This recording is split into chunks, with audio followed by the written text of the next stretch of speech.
Tentu kalian semua sudah mengharapkan kedatangan Su-35, namun hal tersebut kemungkinan tidak terjadi. Seperti diketahui, pembelian Su-35 tersangkut aturan CAATSA.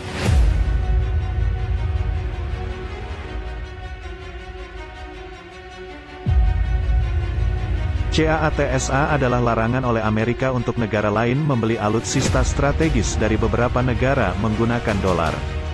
Jika melanggar maka orang yang bertanggung jawab akan kena sanksi, yaitu individu dilarang untuk memasuki Amerika serta rekening dibekukan. Perlu diingat bahwa CAATSA adalah sanksi individu, beda dengan embargo.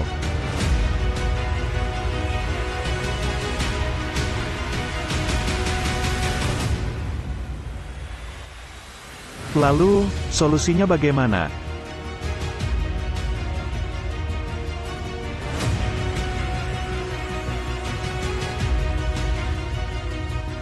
1. Indonesia bisa mengajukan waiver CAATSA dengan memanfaatkan keberadaan Indonesia sebagai mitra strategis. Namun, untuk memperoleh waiver Indonesia harus melanggar dulu. Ibaratnya untuk dapat surat tilang harus menerobos lampu merah dulu. Cara ini berisiko karena tidak ada jaminan Amerika mau memberi waiver. 2. Indonesia beli Su-35 tidak menggunakan dolar. CAATSA hanya berlaku jika transaksi menggunakan dolar sehingga jika Indonesia dan Rusia bisa pakai alat yang lain maka CAATSA terhindar. Masalahnya baik rupiah maupun rubel sama-sama lemah. Dulu sempat ada rencana untuk membeli Su-35 dengan imbal dagang. Namun Indonesia tidak dapat memenuhi permintaan Rusia sehingga belum ada kesepakatan. Jika masalah tersebut belum dapat terselesaikan, maka jangan berharap Su-35 bisa tiba di tanah air dalam waktu dekat. TNI AU juga sudah move on ke F-15X.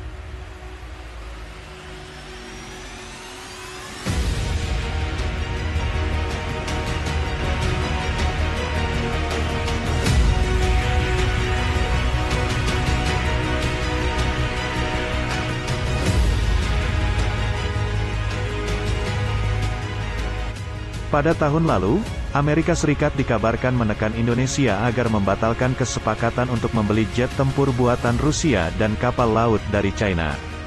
Hal ini adalah bagian dari upaya global AS untuk mencegah para kompetitor mengikis superioritas militer AS. Seperti diberitakan Bloomberg pada tanggal 15 Maret tahun 2020, seorang pejabat yang tak disebutkan namanya mengklaim bahwa Indonesia memutuskan untuk tidak melanjutkan rencana pengadaan 11 jet tempur Sukhoi Su-35 seharga 1,1 miliar dolar AS. Pejabat tersebut juga bilang bahwa AS menekan Indonesia agar menjauh dari perundingan dengan China untuk membeli beberapa kapal patroli angkatan laut senilai 200 juta dolar AS. Sang sumber bilang langkah untuk mengesampingkan kesepakatan itu terjadi setelah para pejabat AS menjelaskan bahwa Indonesia dapat menghadapi sanksi karena berurusan dengan Rusia. Pemerintahan Presiden Joko Widodo juga khawatir AS akan mengambil tindakan hukuman terhadap hubungan perdagangan jika melanjutkan perjanjian China. Langkah-langkah tersebut menggambarkan bagaimana AS mengalami beberapa keberhasilan, yang kadang-kadang dengan menggunakan isu keuangan dan ekonomi untuk menghalangi negara-negara dari berurusan dengan Rusia dan China, yang telah diidentifikasi oleh pemerintahan Trump sebagai ancaman terbesar bagi keamanan nasional Amerika.